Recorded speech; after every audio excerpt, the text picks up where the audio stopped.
Hello everyone, আমি সৌমিতা। নতুন একটা ভিডিওতে সবাইকে অনেক অনেক স্বাগত জানাই। তো সকাল সকাল ঘুম থেকে উঠে গেছি, তো একটু গরম জল খেয়ে নিচ্ছি। তো যেহেতু ঠান্ডা ঠান্ডা ওয়েদার আছে, তো ভাবলাম একটু গরম জল খাই, তাহলে ভালো লাগবে। তারপরে হচ্ছে চা বানিয়ে নিয়েছি। এবারে হচ্ছে দুজনের জন্য চাটা খেয়ে নেব, তারপরে হচ্ছে রান্না টান্না শুরু করব। ঘড়িতে বাজে এখন সকাল 7:30টার মতো, আর দেখো কি সুন্দর কিন্তু বাইরের রোদ্দুর উঠেছে। তো চাটা খেয়ে নিই, তারপরে রান্না টান্না করবো। তো আজকে হচ্ছে বাড়িতে একজন প্রিয় মানুষ আসবে, তো সে কারণে হচ্ছে টুকটাক কিছু রান্না টান্না করব। খুব বেশি কিছু করব না। তো এই যে এখানে পালং শাক কাটছি। তো প্রথমে হচ্ছে সিম, বেগুন আর আলু আর বড়ি দিয়ে হচ্ছে পালং শাকটা করব। শীতকালে যেহেতু খুব ফ্রেশ সবজি পাওয়া যায়, সে কারণে রান্না করতেও কিন্তু বেশ ভালোই লাগে। ওদিকে ভাতটাও চাপিয়ে দিয়েছি, আর হচ্ছে পালং শাকে অল্প একটু মূলোও দিয়েছি। মূলো দিলে কিন্তু টেস্টটা দারুণ লাগে। তো প্রথমে সবজিগুলোকে ভেজে নিয়েছি, বড়িটা আগেই কিন্তু ভেজে তুলে রেখেছি, আর শাকটাকে কিন্তু ভালোভাবে কিন্তু ধুয়ে নিয়েছি। এরপরে হচ্ছে এখানে মাছও করব, আর তার সাথে হচ্ছে চিকেন বানাবো। তো শাকটা থেকে দেখো কতটা পরিমাণে জল বেরোচ্ছে। শাকটা একটু শুকিয়ে গেলেই ভেজে রাখা বড়িগুলো এটার মধ্যে দিয়ে দেবো, ব্যাস পালং শাক কিন্তু একদম রেডি হয়ে গেছে। আর ব্রেকফাস্টে রুটি বানাবো, সেই কারণে হচ্ছে আটাটা এখানে মেখে নিচ্ছি।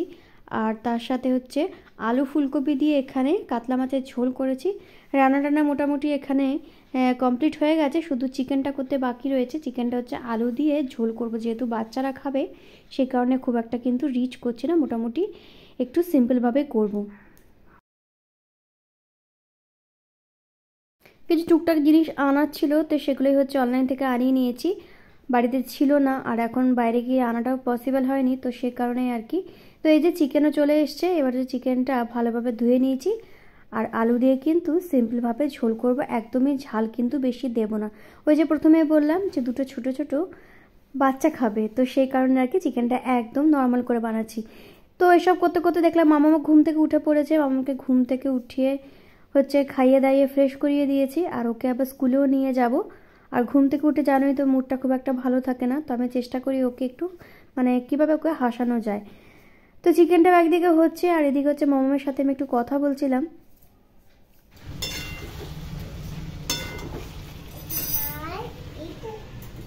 তুই কি করছিস? এই মেয়েটা এখানে কি করছিস?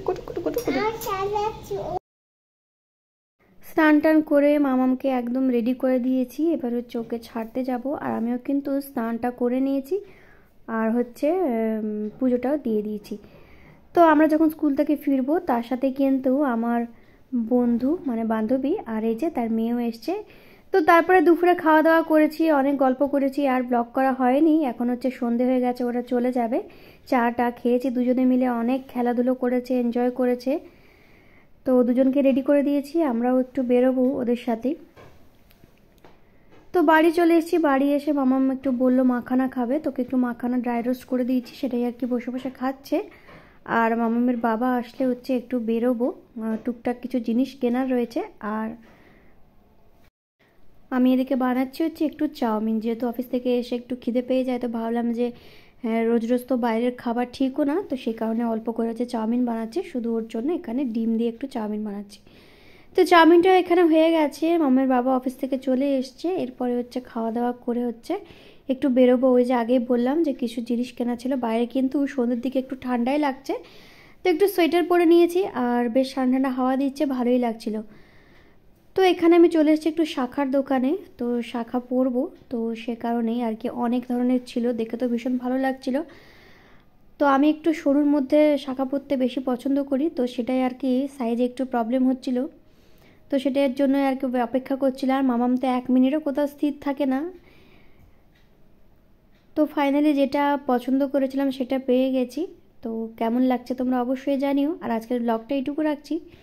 কেমন লাগলো আজকের ব্লগটা অবশ্যই জানিও, আর যদি নতুন হয়ে থাকো চ্যানেলটা অবশ্যই ফলো করে যেও। দেখা হচ্ছে কালকে নতুন একটা ভিডিওতে। ততক্ষণ সবাই ভালো থেকো, সুস্থ থেকো, টাটা।